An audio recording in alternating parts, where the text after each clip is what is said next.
I would like to welcome Jennifer Wittenberg. As I recall, this might have been from the annual conference, the annual training.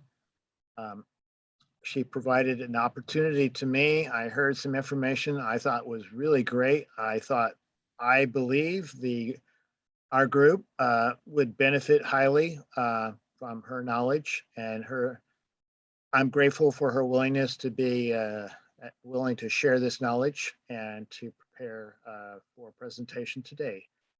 Thank you, Jennifer, and take it away. All right, thanks. I'm going to share my screen here. Can you see that okay? Yep, looks good, Jennifer. Thank you, Donovan.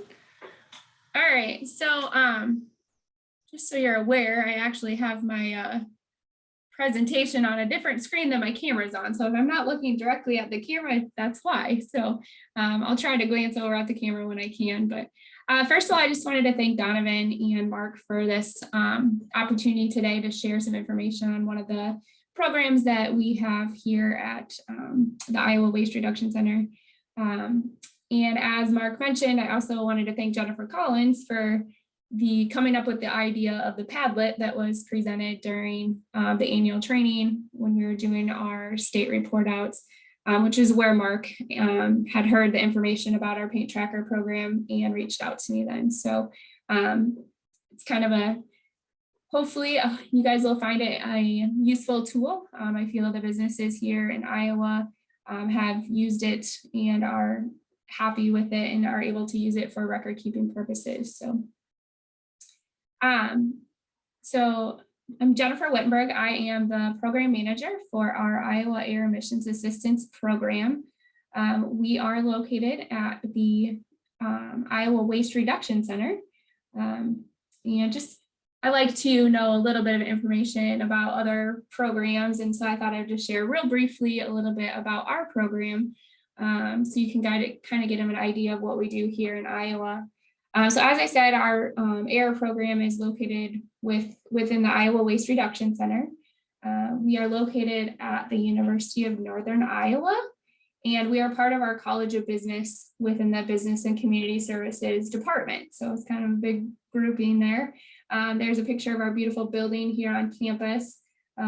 We are very blessed to have great location and parking right outside our building, which is always an awesome benefit when you work for a university. And so we're very happy for that purpose. Our center was founded under the 1987 Great Groundwater Protection Act here in Iowa. So that kind of developed the center several years ago. And then shortly after the 1990 amendments to the Clean Air Act required the Small Business Environmental Assistance Program, they placed that program then under the umbrella of the IWRC. So a little bit about our staff. So we currently have 12 full-time staff and 4 students that work for us. We're lucky to be located at the university, so we have access to students that can help us do different projects. And so having them available is a great resource for us. So within the Iowa Waste Reduction Center, when we were founded, we primarily focused on environmental regulations, helping businesses comply and reduce solid and hazardous waste emissions. And since we were founded, we've slowly branched out into other areas, and we now do a little bit with energy efficiency. We have a food waste reduction program. And then as Mark and I were talking, as some of you kind of were hopping on here, we also have a painter training and education program. I pulled out some pictures of just a small number of our staff that I thought maybe some of you may recognize or may have worked with on different things before. So Joe Bullock is in the upper left-hand corner. He is our director. Probably the one that most of you may recognize or have worked with is Dan Nicky, who's in the center on the left there. Dan is our associate director. Dan actually had the position I'm currently in for several years and also served as the NSC chair for his 2 years or whatever it was several years ago. and it has been involved with SBEEP for quite a long time. And then Chris Lampy is in the lower left. He's our program manager for our painter training and education program. That's me in the upper right. And then Jenny Trent is our program manager for our food waste reduction programs and outreach that we do. She's been also involved with the Pollution Prevention Roundtable here in Region 7. And it also is doing, she serves on the U.S. Composting Council Board and is very active in the composting and food waste world. So as I mentioned, the Iowa Air Emissions Assistance Program is just one of the programs that we have here at the Iowa Waste Reduction Center, and that's my program. So, and is why I'm talking, or why I'm here today. We have a 1.75 FTE program, and we serve as the SBEEP for Iowa. So the main, myself and as well as Chris Christensen, who's on this call or presentation today also, are kind of the key people within that program. And then I have a few other people that help out a little bit here and there, including Dan Nicky. So he still helps out within our program some. We're funded by the Iowa Department of Natural Resources Air Quality Bureau. And like many of your programs, we are free and non-regulatory. And the assistance that we provide to businesses, we have direct assistance. So education, training, guidance, and then one-on-one training to the businesses.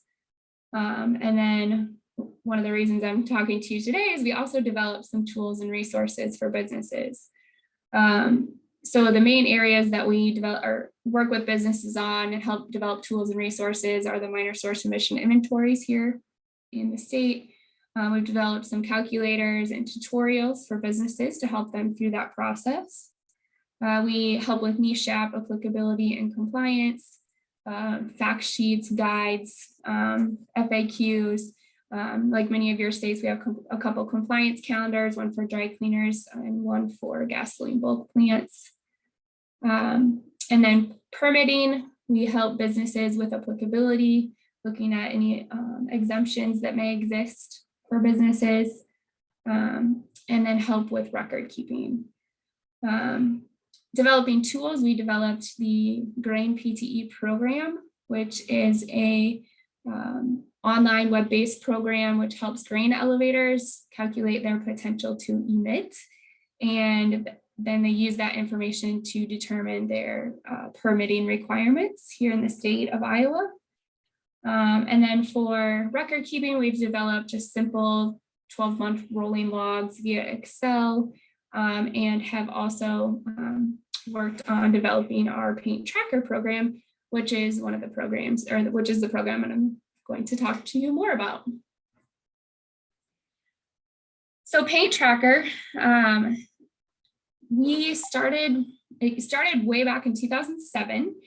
So it's been around for a little while. And at that time, we were working with the inspectors here in the state, the field office inspectors and DNR, and we identified a need for the painting and coating industry to simplify or help them with their record keeping requirements that were found in their air quality construction permits. So whether it be just simply keeping a 12-month rolling log of their usage, or some facilities were actually required to track and calculate their VOC or HAP emissions. So in 2007, we developed a downloadable software. We actually had two different versions. One was called Paint, and that was simply a usage tracker. So businesses would enter in their usage on a daily, monthly basis, whatever they were required to do. And then the program would track that and then print out 12-month rolling logs or monthly logs or whatever they needed to. So we had that simple version, and then we had a Paint Plus program, which was a usage tracker as well as calculated VOC and HAP emissions based on the materials that the company was using. So they entered data from their SDS, MSDS sheets, and the program used that information then to calculate their emissions. As many of you know, times change and technology changed. And in 2013, we were at a crossroads where we had to decide whether we were going to update the downloadable software or what our options were for replacing that downloadable software, because that program was no longer going to operate on new computers that were coming out. So in 2013, we decided to move it to a web-based program and change the name to Paint Tracker as we enhanced and changed the program just a little bit, increased some features. We added some reporting options and some different capabilities that didn't exist before. So when we made that change, we changed the name from Paint Plus to Paint Tracker. The program is available at that web address, painttracker.iwrc.uni.edu. And then how Mark heard about this was on our presentation. I was just noting that we had just completed some updates and enhancements. So based on feedback from our users, just this past year, we updated the program to enhance and change it up a little bit. So some of the features of the program, like I mentioned, it's an online-based program and it is free. There's no cost to using the program. It was initially developed to meet regulatory requirements for tracking and record keeping.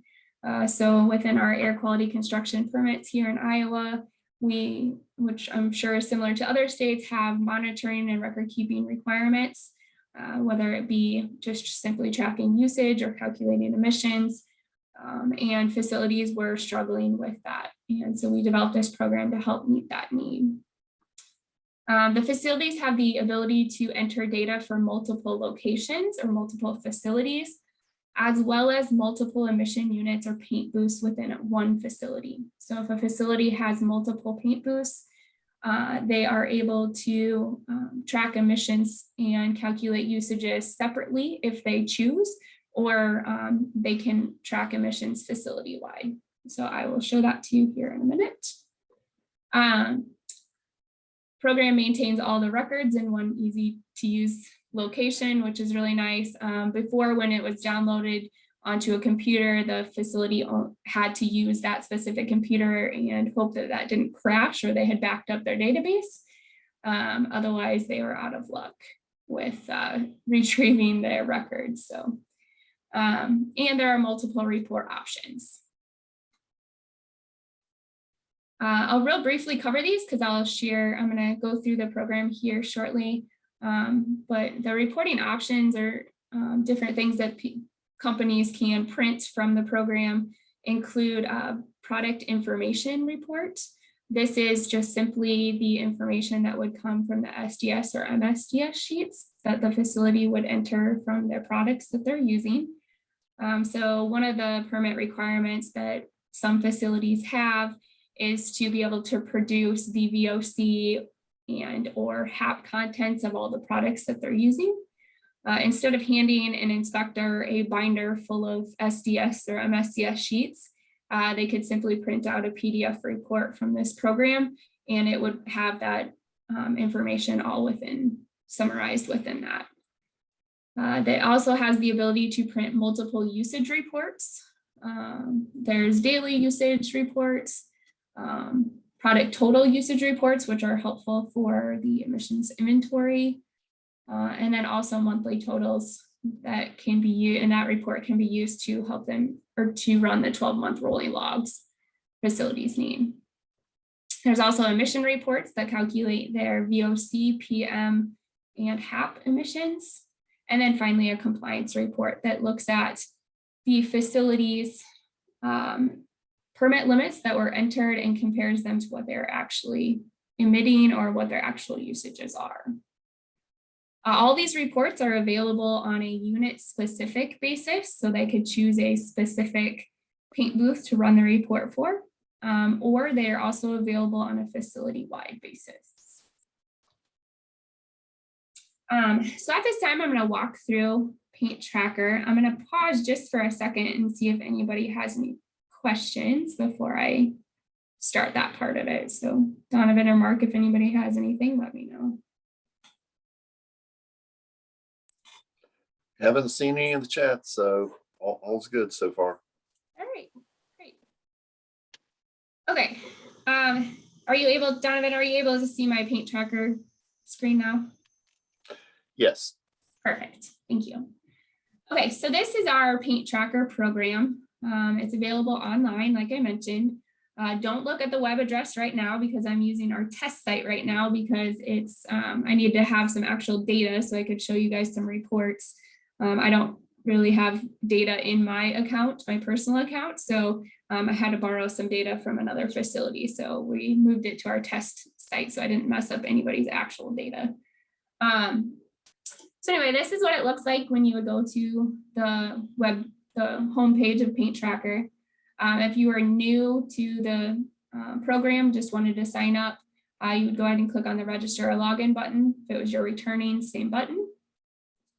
You then log in using your account information, or there's a create a new account. So if anybody wants to create an account, you're welcome to do so. You just go through the create a new account button there. So once you sign in, there is a handy getting started checklist for anybody that is new to the program and doesn't really know where to start or what to do. You just kind of follow these 6 steps in order to work your way through the program. Once you've set up your account and your facility initially, you don't have to go through all of these steps. Obviously, at that point, you would just be moving on to most likely step 5, where you'd be adding your usage on an annual or on a monthly basis or daily basis or whatever your permit requires. It may be a case where you're just coming in here also just to run some reports. And so you could go directly to those reports. I'm just going to walk you through just quickly the kind of the data entry screens just so you can see those and what it kind of looks like. So we'll just start with add facilities. So as I mentioned, this program has the ability to let you have multiple facilities. So if you are a corporate business and that has 4 or 5 different locations that you're responsible for, you could have all of them within this program. It can also be used to, like if you wanted to set up a test scenario, you could set up a test facility and run some test numbers potentially. So there's a lot of different options that you can do with this. I have a facility in here that I'm just going to add and we're going to work on that facility. So you just add your facility and then you would able to, over here on the right is a continue to, which is the next step. Otherwise you can go from enter data to the next steps as well. So there's a few different ways that you can navigate. At this point, so this is the emission unit, entering emission unit information or paint booth information. So for our situation, it's asking for the emission unit name. In Iowa, we commonly name emission units EU dash whatever number it is. So I'm just going to use EU1 paint booth and throw a permit number in there. Permit numbers are not required, but you can enter them for purposes of being able to reference them later. So once you have that information in, you go ahead and hit the add emission unit. All emission units that are entered then come over here under the drop down under edit. So if you messed up something and you needed to edit it or change something later on, you can do that within the program. Like I mentioned, you can add multiple emission units or multiple paint booths. So you just keep adding new booths here and saving them, and then they'll show up over here under the emission units. So we're going to go ahead and continue to our permit limits. And we're just going to use that EU1 paint booth. So there's a couple different things that show up in this section here for limits. The first is the emission limit table. So in Iowa, this table actually appears in the permits, or something very similar to it appears in the permits that we have. So it will show, PM10 and the pound per hour limit or a ton per year limit. So the facilities are able to then enter the limits based on what is in their permits. If they have a facility-wide limit, they can enter those as well. This information is in here. The facility-wide stuff is in there because I entered this earlier. So that was pulled forward from something that was already entered. So if the facility had, for example, a VOC limit for this particular emission unit of 24, you just add that in there and then save and continue.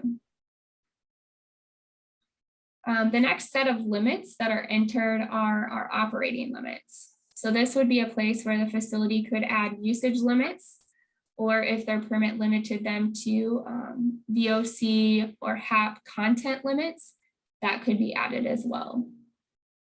So in this section, you'll decide, or you get to choose whether it's a facility-wide limit or specific to that one emission unit or one paint booth. So for this case, we'll just do a facility-wide. You can then name whatever the material type is that you have a limit for. So oftentimes we'll see a limit of, spray material or paint that has a, let's say, 3,000 gallon limit. And a VOC content limit of 7.5, a single HAP content limit of 2.5, and a total HAP content limit of 4. The facility will then add that operating limit, and it will show up here as paint, and that's the one we just added. A lot of times companies also have solvent content limits in addition to the paint limit that they have. So you could enter that as well, and you can enter as many different product limits as you have. We'll just throw some numbers in here and add that limit. So all the limits show up here, and if you needed to edit them or delete them, if you entered it incorrectly, you can go in here and edit them or delete whatever you did. So everything is reversible within this program, which is nice. Once you have your permit limits entered, you can continue to product information. Before I go over product information, does anybody have any questions at this point?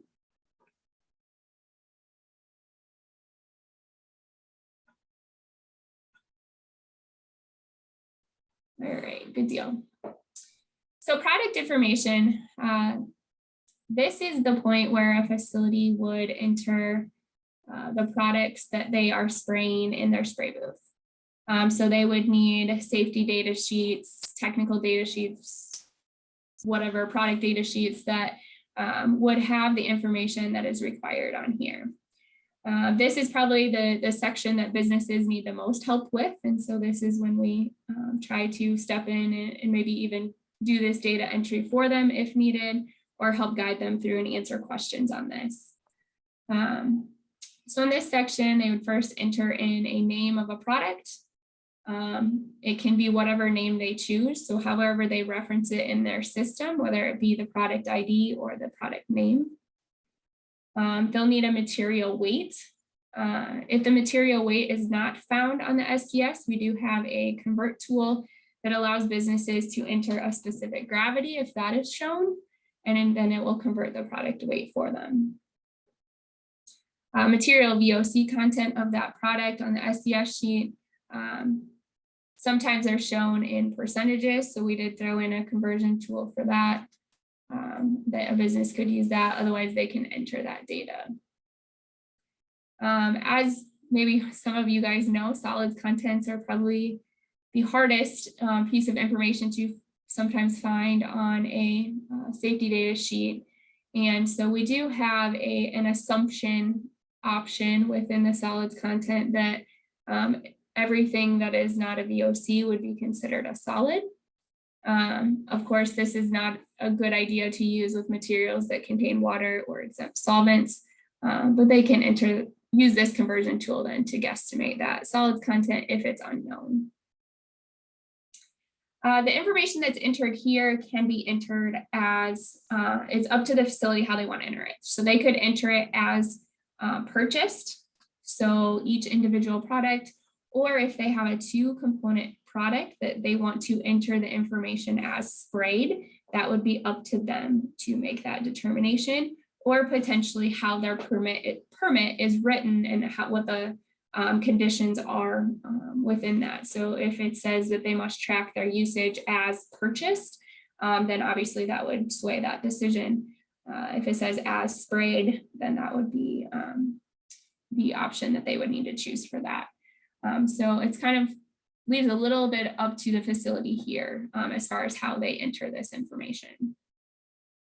The next section here allows the business to enter the ingredients that are considered hazardous air pollutants from the ingredient section of the SDS sheet. If they're not sure if a product is or an ingredient is considered a HAP, they can just start typing a CAS number. If it's not found, that means that material is not a HAP, and therefore they would not need to enter that.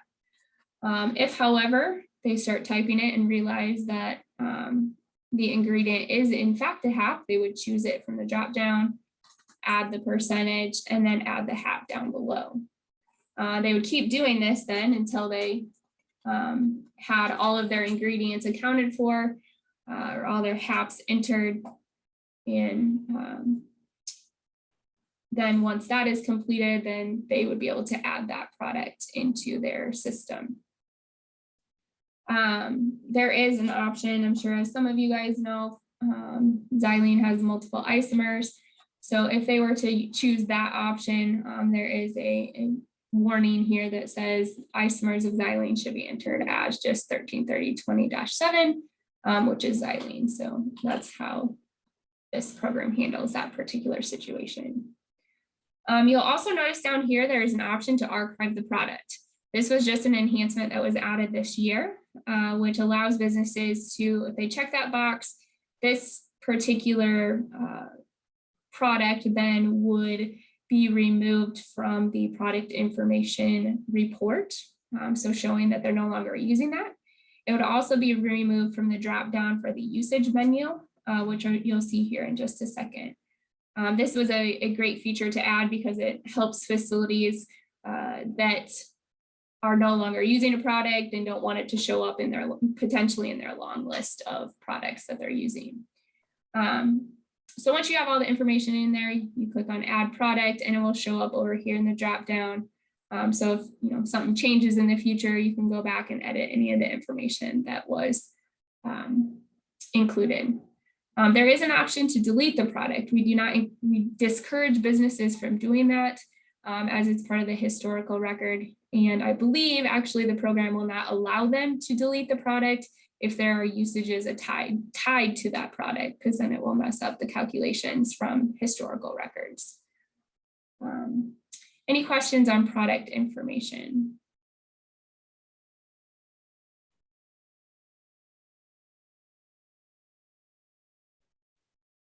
Great. Okay. So product usage. So once they get here, they would select their facility and the emission unit that they want to enter the information for.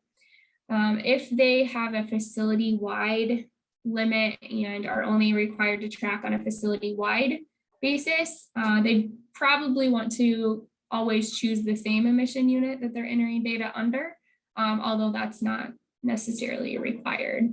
They can enter them under any of the emission units as the facility-wide report will look at all of them. So once we get into usage, any products that have been entered on that previous screen will show up in the dropdown. So I'm actually going to switch to a different facility so you guys can see what that looks like when a facility actually has multiple emission or products entered. So this facility uses quite a few different products, so they appear in their dropdown. So this was one of those facilities that appreciated that archive product option, so that way they could remove some of the ones that they're no longer using. So as you are putting in your usage, you would choose the product you used. You would choose the material type. So if this is for this, similar to what I entered for the other facility, this facility has a coating limit as well as a solvent limit. So you choose whether it's a coating or a solvent and then enter your usage. And then select your date that you use that product. Some facilities are only required to track monthly. So they do a monthly record and enter that information on the first of the month or the last of the month or however they're going to do it. We just tell them to be consistent with their numbers as they're entering that data. Some facilities track their usage on a daily basis or a project basis. So it's kind of up to the facility how they want to enter that, as well, once again, as to what the permit says that they're required to do. So once you have that, you just add the usage and loading. And then it will load up back again, and you can continue to add your usage for that same day or whatever it may be. So another product,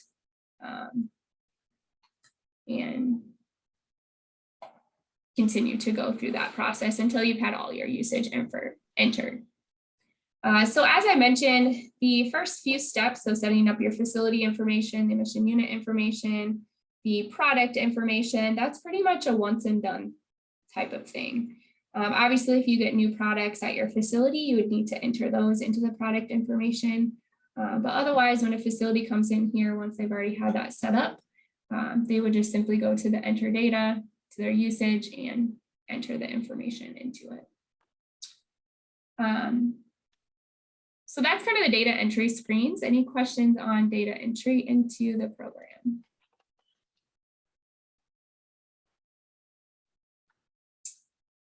Good deal. All right, so I'm just gonna real quick go over the reporting features of the program, just so you can kind of see what those reports look like and how this would be beneficial for a company.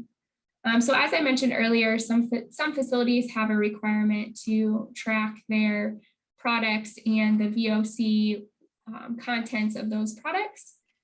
So that can be found in the product information report. Once again, you'll notice that there's a facility-wide option and a unit-specific option. So if you're wanting to look at one specific paint booth at your facility, you could go to that. Just for purposes for today, I'm just going to look at the facility-wide reports. For the product information, you choose your facility, and then it will pull all the information for the products that you're currently using. Once again, this pulls out any products that have been archived, so those will not appear in this list. So you can see that all the information that was entered for these different products is pulled into this report. All of the reports have a PDF option version that will give you the PDF file for the report. So that's the product information report. As I mentioned, there are several usage reports. We have the daily product usage, a product usage, and a monthly product usage. Seem a little redundant, but each of them is slightly different.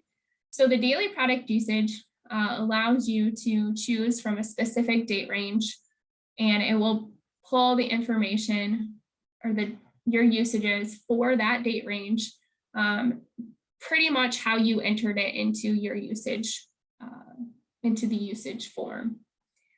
You can sort it by date, by material name, and by operating limit type. So if you needed to go in and check and see if there were any errors to what you reported, or you wanted to compare to your records that you had at your facility, this is one report you could potentially use. I can see for this facility, one thing that they might want to do is take a look and make sure that they've defined the operating limit for each of their types of materials that they're using. I noticed here that they have one that's not defined, so I would say they'd want to go back and edit this one to define that operating limit type. Product usage, once again, is for a certain time frame. So as I mentioned, this is something that may be beneficial to use, for example, for emission inventories, when they need to know how much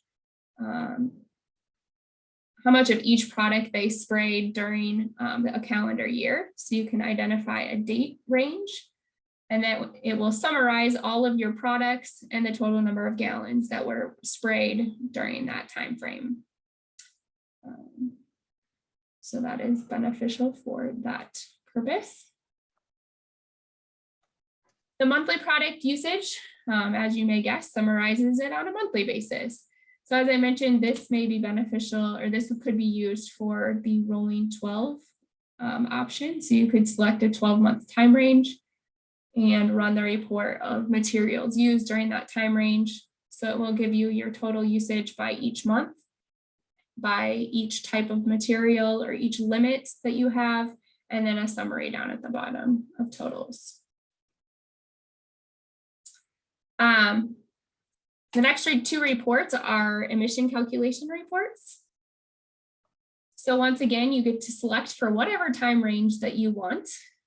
So whether it be a calendar year, a month, 2 months, 5 months, whatever it may be that you want to run your report for. You enter that information and hit continue, and you'll see that the program then will calculate your VOC and solids emissions for each of those months and then total it down at the bottom.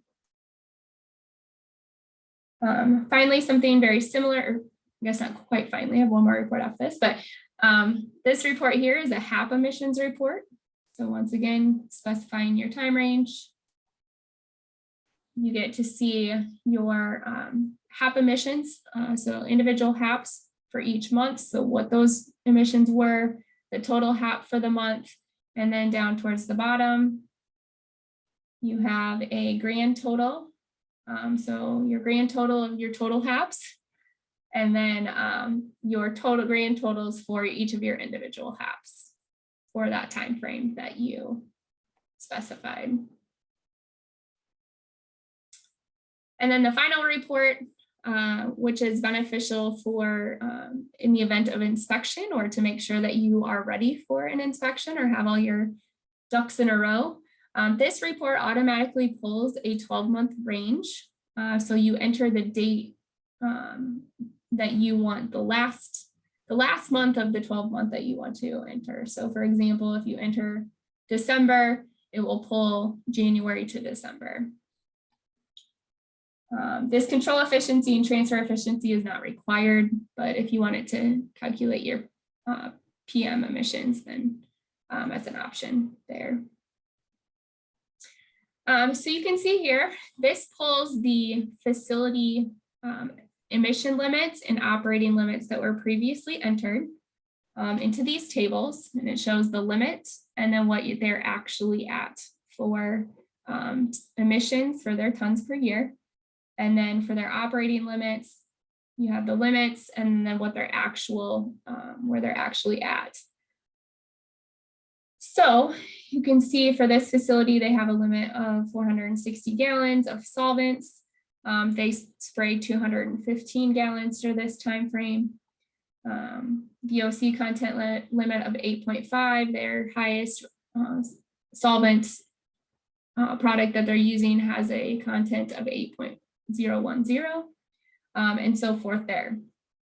You'll see they have a little issue here under coating material. So the program identified that there is an issue with this material. The single HAP content limit and the total HAP content limits of this product that they're using exceed the permit limits that they have. I set this up so that way it would show this way, but so in this situation, the facility would have a few different options. So they would need to either revise their permit or modify their permit to increase those limits, or they would need to stop using this permit or potentially reach out to the vendor to see if there were, if the SDS or the information that they had for that particular product was accurate and if those numbers were correct. So any questions on the reporting features of our paint tracker program?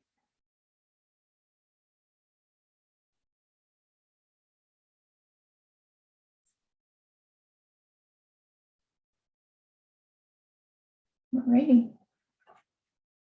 Must be doing a good job of sharing.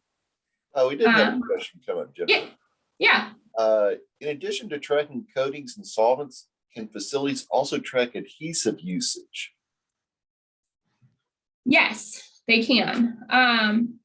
So it's not, the program was designed for painting and coating, I guess, but I could see it being used, and I have one facility that's using it actually for inks and things like that, because it's the same, more or less the same process as far as how the emissions are calculated and how they track their usage and things like that. So yes, you could use it for any number of things. I would just say that they'd want to make sure that they specify that that product is an adhesive when they are choosing the type of material. So. This is Mark Stoddard with Indiana. Jennifer, is there an exemption threshold like 15 pounds per day that would require daily tracking to make certain that you're under an exemption threshold? Assuming it's like 15 pounds of VOC for a given paint booth? Yeah, I know I've seen some permits here in this state that do require daily tracking. I can't remember what that limit was. I'm not the permit writer here in the state, but I know I've seen that within permits before. So that's why there is an option within this program here to allow facilities to track on a daily basis. So daily, monthly, whatever they choose. Okay, good. Thank you. Yeah. So the software that you use, I assume you had to use an outside vendor. Would this be considered, I guess, proprietary software? Or I guess, could it be copied? That's a great question. And I thought of that about a half an hour before this presentation. And unfortunately, I didn't get a chance to reach out to the people who I would have to ask that question to get that answered, but I could definitely find that out for you and see what the case would be for that. I know the Iowa DNR paid for us to create this program through our contract, so I'd have to check with them. And then also we here at the university, we have the luck of being able to use our IT department, and so they helped us with the web development side of things. So actually the initial program though was developed by, at the time we had an IT person on staff here. So he developed initially, and then the most recent version was redone here on campus. This is Belinda, and I'm going to follow on to Mark. Yeah. I just watched your presentation going, oh my gosh, this is so much nicer than what we have. I have been working with a spreadsheet that was very carefully developed by our Department of Environmental Quality, and they put lots of time and effort into it. And I've added on some things, but it is 39 pages of spreadsheet, and it's more than daunting, especially when I get that started for a company and then send it out to them to continue with their record keeping, even hiding tabs. It's very daunting. I have been working on trying to completely rethink that spreadsheet and come up with a more simplified form. But I was just wowed with what you had, and I was wondering if there was a way you could like license it out to other states, Yeah, I will definitely follow up with them and find out the answer to that question and share that information with everybody. I wish I would have thought about that like 2 days ago or 5 days ago, so I could have had that answer for you. But yes, I will definitely find that out. And I know what you're talking about with spreadsheets. I actually had a company that I just visited about a month ago that was the reason they were having me come visit, was to look at their record keeping. And they pulled up this spreadsheet that was very similar to what you're talking about, that was developed for them and they'd been trying to use, and they were so overwhelmed because it's been handed down by so many people. And, they didn't really know the ins and outs of how it was created and what they were doing. And so I introduced them to the Paint Tracker program, and they immediately said, yes, we want to use that. How do we get started? So I got them started using the program, and I think they're very happy with the change. All the information that was in their spreadsheet is in this program, but it's all hidden in the background. So it's, I think, helpful for them and makes it hopefully more user-friendly for a company. much more user-friendly. Yeah. So Jennifer, I can't remember if this question got through yet or not. Do inks have a 95% retention control?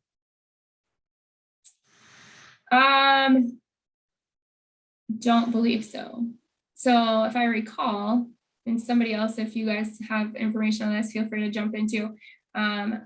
I don't believe, because inks are atomized, there would be no solids emissions. And so for that situation, or particulate emissions, so for that situations, you would just leave the control and transfer efficiencies sections blank, Okay. or put them as 0 or whatever. Oh, so this is Jennifer Lipkin. Yeah, I was the one that asked that question. Yeah. So for the VOC, you just leave the VOC as what it is in the Correct. SDS, and then Correct. so any retention would be from the PM10 component of it. Correct. Yep. The control and transfer efficiency is specifically for particulate matter. It does not impact VOC. So while for us, this seems very straightforward, have you had any facilities that had issues with understanding what the questions were being asked to fill in their information? Yes, absolutely. And as I mentioned, probably the section that is most difficult for them is the product information section. So we do have a tutorial that we created several years ago. It probably could use to be updated, that helps walk a facility through reading a safety data sheet to kind of help pull out that information. But a lot of times what I will do for facilities is I will help them set up the program initially. So either go to their facility or have them send me their STS sheets, and I will actually enter that information for them. And then I will pass off the login information and all of that to them for them to then take over and enter their usage data. Okay, I also have a couple of facilities that on a fairly regular basis, when they add new products, will just email me the safety data sheet and say, hey, can you give me the numbers? I pull out the numbers for them and email them back. It takes me maybe 5 minutes to go through that information and provide it back to them. Okay, that actually brought me up to the follow-up question on that. Yep. If you do create a file for somebody, how do you pass it over to them? Do you have to set up a account specific and then just hand that over directly, or what? Yep, so I'll actually log out and show you what it looks like. So when you create an account, all you need is an email address and password, first and last name. So I actually use their email address. So obviously get their permission in advance and let them know that I'm going to create the account for them. So I create the account for them. I get copied on the confirmation email. So I'm able then to, from my end, just confirm their account. And I just create a generic password for them to start with. Once I get the data entered for them, I send them information, here's your account information or how to log in.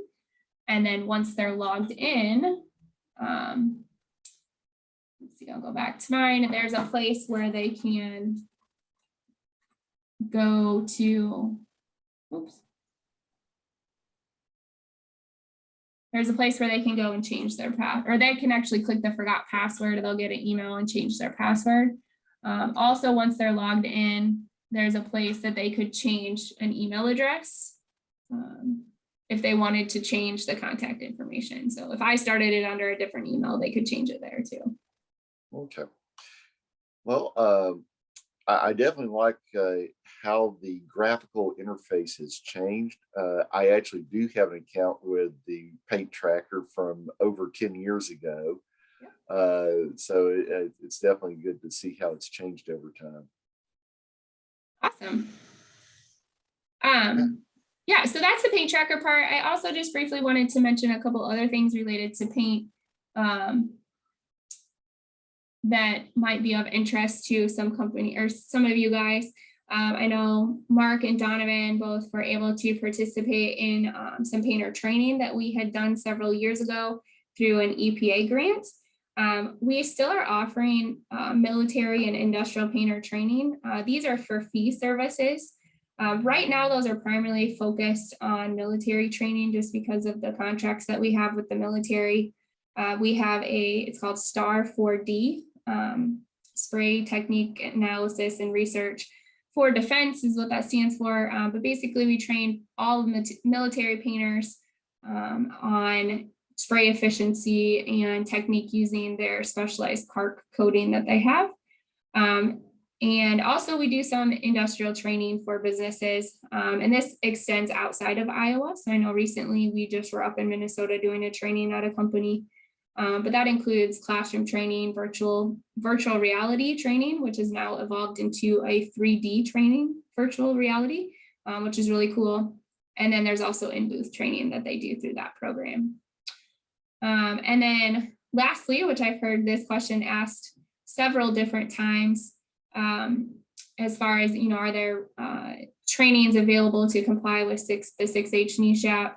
We do have an online painter training program that is available. It's for fee also, so painter facilities can purchase access to that course and use that for the classroom training portion of training their painters. Then within that is information that's supplied on how the facility could also do the in-booth training. And then the supervisor can sign off and a certificate is provided to them to show that they've completed training. So that's another thing that we have available through our website. So I just wanted to briefly mention those since they also kind of apply to painting. Jennifer, going back to the paint tracker system. Yeah. Is the data stored in the cloud? That system, like if you're the inspector, you show up and they say, oh yeah, we have the records and your link to the network has crashed and now you can't access the data and the inspector is there waiting to see it. Right. And thinking maybe you don't have these records. Yeah, so another positive of being linked to the university here, all of the data is stored in a database that is backed up on campus here, as well as another location, I believe, at a different university in the state. And then I'm not sure about in the cloud. I'm sure they have it backed up somewhere else, but it's backed up several times as far as the database goes. For a company, I guess the only reason they wouldn't be able to access it would be if they didn't have internet access at their facility. So if their internet was down that day, then they would have issues accessing the program and therefore their data. So.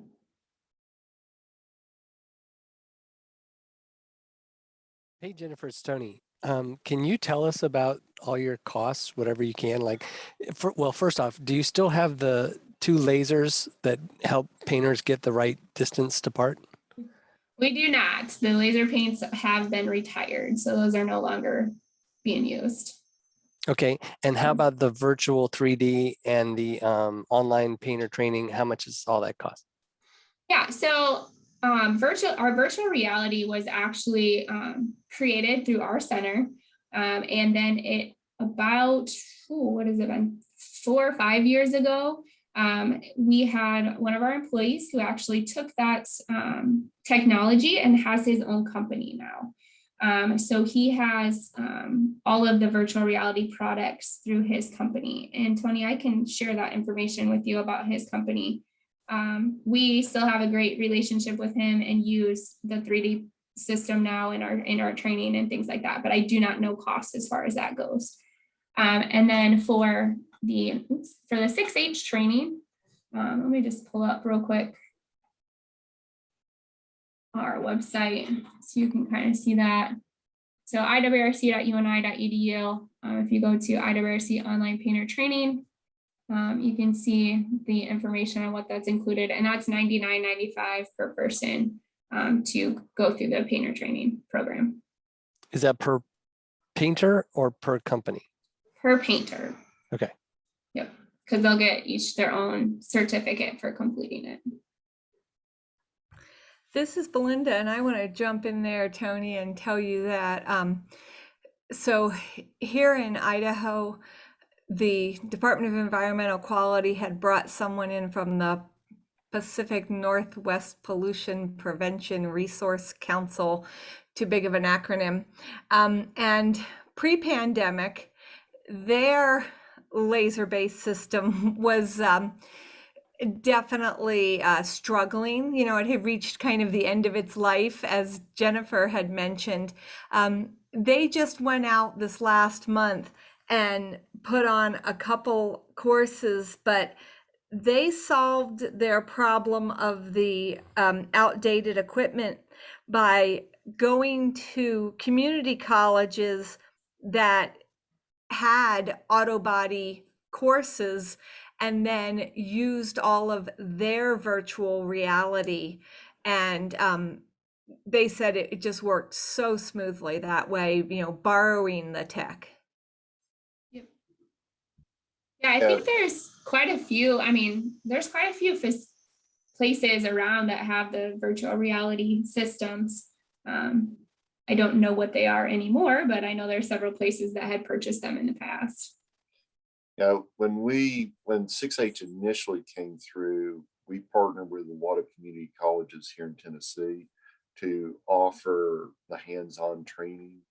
I've contacted several of them since then, and some of them still continue it, but more as their full class rather than like a day for a professional to come in and get recertified.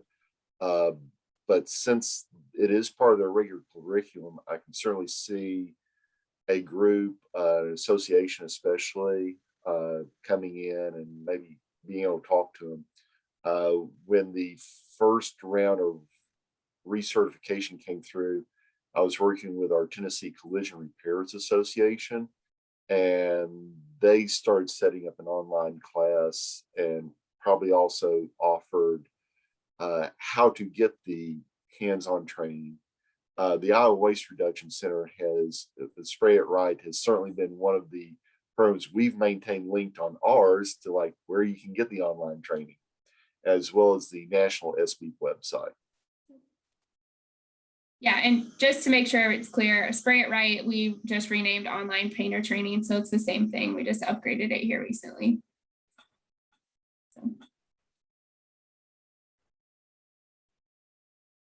And Tony, the virtual paint information, if you just go to virtualpaintproducts.com, that is the website for our former co-worker who now is has that technology that he's working with.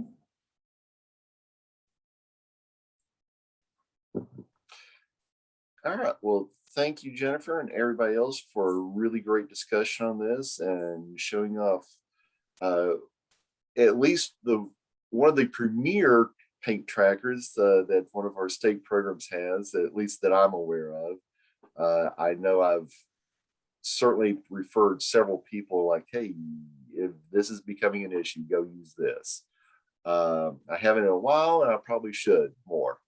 So any final questions? Okay, Mark, do you have anything to wrap up?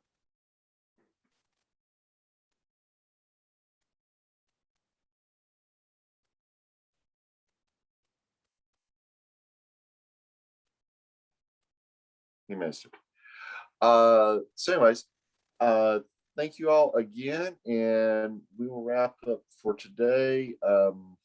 Oh, sorry, I was Thank you, muted. Mark. This is Mark again. I was speaking to a muted microphone and no one could hear me, and you thought I was just ignoring you, which I really wasn't. That's okay, Mark. Next month, I'm kind of excited to have, I'm excited that we can have Marcy Kinter and Gary Jones with Printing United Alliance talking more about the graphic arts industry. I'm kind of excited, especially their involvement in Wisconsin. And I think we in Indiana are kind of trying to see what we can do to kind of encourage their involvement in some of our programs that are somewhat comparable to what Wisconsin's doing. But I mean, I know they cringe when someone calls an ink a paint. But I know sometimes painting and printing can sometimes be viewed very similarly with respect to VOC, HAPs, although generally no overspray, but usually a lot of heating or drying capacity as well. So I'm looking forward to that myself personally. And then December, I if we have someone or a compelling reason to hold a call, we certainly can. You know, if there's a topic that someone feels we need to mention, or you know, there's a desire to have maybe an open forum for a discussion, or even I remember one year we convened to draft up comments on a proposed, I think, an NSPS for the grain elevator industry itself. So certainly that's open, but given it being December 21st and its proximity to Christmas and Christmas holidays, or holidays in general, many people may be wanting to take that time off. Yeah, the person that we were thinking about for December had pointed that out. It's like, can we do it in January instead?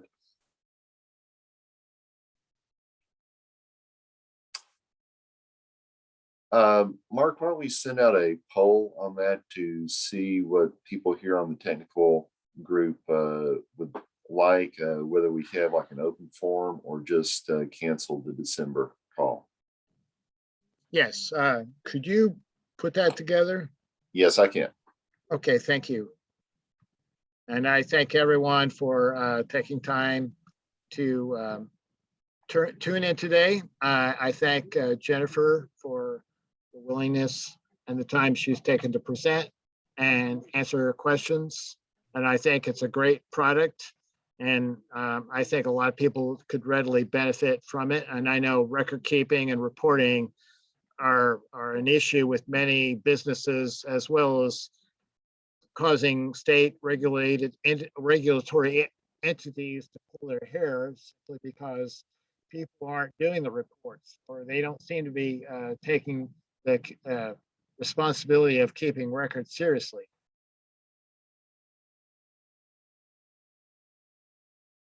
But again, without further ado, thank you very much. Thanks, everyone.